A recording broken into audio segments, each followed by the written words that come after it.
Good day mga kabahidor. Malamig ang panahon ngayon. Ulan, mahangin. So nag-break muna tayo. Hindi muna tayo lalabas sa sakyan. Pag-usapan natin yung investment ni Bebe Sandra.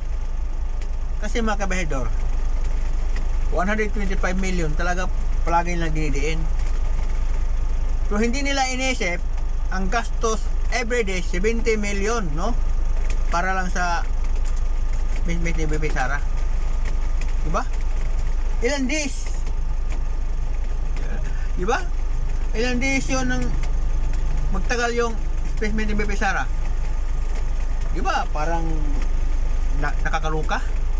Halimbawa kung 15 days 70 million times 15 days ilang milyon na? Ha? Kasi pinagdiinan nila nga ninanakaw ni Bebe Sara yung 125 million. Ngayon gagastos sila ng 70 billion a day para lang sa investment ni Bebe Sara. Diba? Alam nyo kabahidor, ang layunin nila dyan, bakit ginastusan nila talaga ng 70 million si Bebe Sara para ma-invest? Ang layunin dyan, para wala silang kalaban na kailangan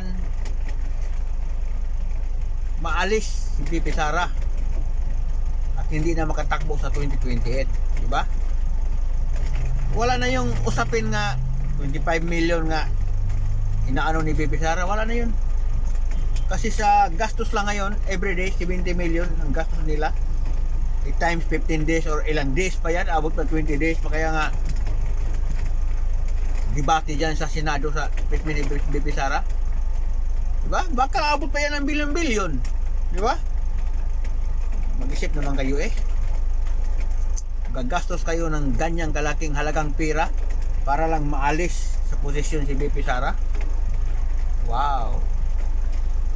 Grabe kayo. Ibang klase kayo. Sa nangyari ngayon, mas lalong magalit ang taong bayan. Kasi ang laki ng gastos. Samantala, ang binintang nyo kay Bebe Sara 125 million.